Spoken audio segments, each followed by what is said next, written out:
Welcome to the second case I'm covering on my YouTube crime channel. Now, if you haven't seen my previous video, this one happens around a similar area and a similar time.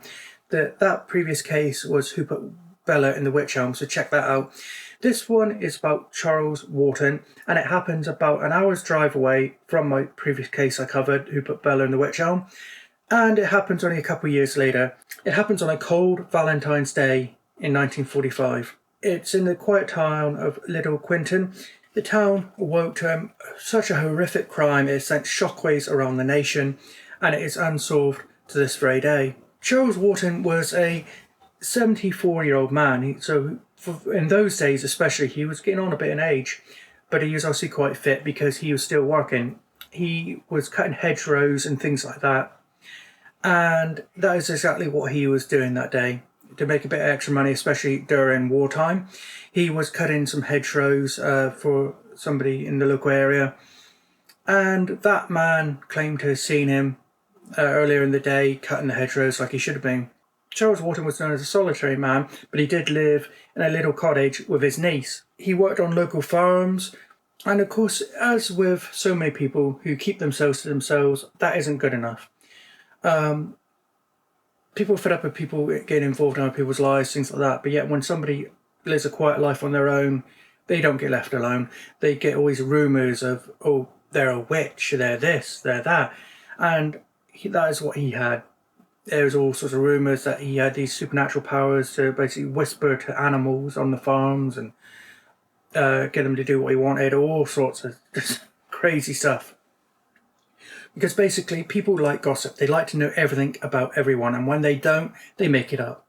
So, he was out on this day like a lot of others, working. That day, like I say, was cutting some hedgerows. His employer for that day had walked past him, seen him at work, and then when his body would be found, the employer estimated, well, when I saw him, this amount of hedge was cut. Then when he was found, this amount of hedge was cut on top, and then worked out roughly when his time of death would have been based on how much hedgerow was cut, which is a unique way of determining the cause of death. But as you'll hear later, I'm not completely convinced you can rely on anything this guy says. You'll see why. As you can guess from the type of episode this is, the type of show this is, he, of course, would end up dead. And this is a really brutal one. This isn't a case of somebody getting into a fight, beaten to death, or shot, whatever, and gone on. The killer had beaten him with his own walking stick, slashed his throat, and shoved a pitchfork through him, pinning him right to the ground. But what I should point out, which from the things I've read, the videos I've seen, people aren't really emphasising this point enough. They don't even seem to mention it. They seem to go into this whole long thing about how, oh my god, it's witchcraft, look, there's a pitchfork used and stuff. The killer did not bring the pitchfork. The killer did not bring the walking stick. He did not bring these items that were used to kill this man. He used everything the victim had. The victim had all this stuff because he was working. He had a pitchfork and stuff. He had a sickle thing that was used to slit his throat. He had his own, of course, walking stick. These items were all the tools and stuff the victim had been using for his job.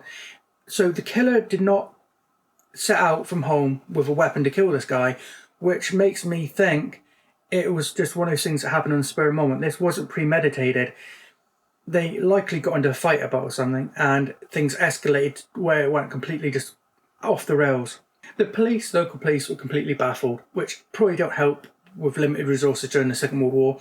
But anyway, they had no idea, so they actually called in the help of Scotland Yard, and Scotland Yard sent its top detective, Robert Fabian. And Robert Fabian was notorious for solving some of the most perplexing, complex cases ever, yet he never solved this one. One theory was that it's because it was wartime. There's an influx of like strangers in the area, like foreigners. A lot of areas had things like prisoner of war camps, and some of these prisoner of war camps, like the Italian one, they weren't like kept in cells 24/7. They were actually considered safe, so they were allowed to freely roam. They were allowed to leave the prisoner of war camp. They're allowed to roam the local villages.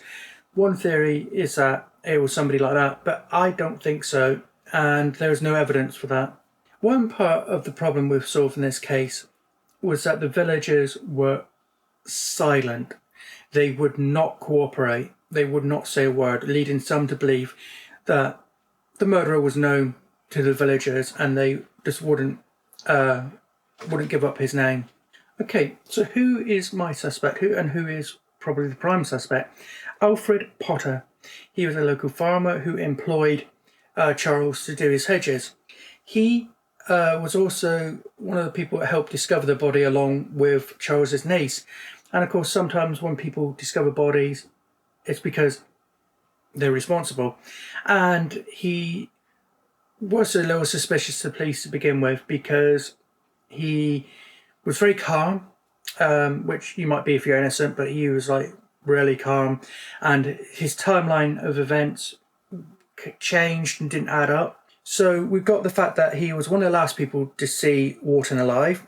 His account of the murder scene and his knowledge of when Walton was expected back was inconsistent.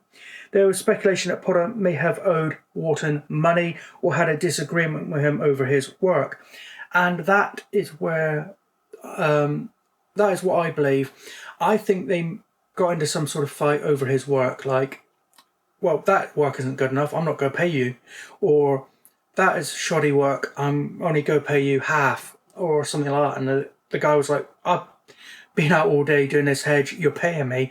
And they got into a massive fight that ended up going way, way too far. But despite these allegations and suspicions, there was never any evidence to actually arrest or convict Alfred. You might be saying, well, what about robbery? Well, interestingly, Charles always had a gold pocket watch or gold watch on him. That was not on his body when he was found. So you could say, some stranger, maybe you and some homeless person robbed him for that. End of story, case closed. No, because for a start, you've got the possibility that somebody took that as a red herring to make it look like that he was robbed, and that is a motive, so don't look any further. However, you could say that's just a theory, but years later, I think it was years later, the pocket watch was finally discovered. It wasn't on his body and it wasn't at his home. It was actually nearby, near where his body was discovered, in the dirt. So clearly somebody had taken it off of him and just tossed it away, tossed it over a hedge, tossed it over a fence, something to get rid of it. So they didn't take it to sell, they didn't take it because they really needed money, they were desperate for money.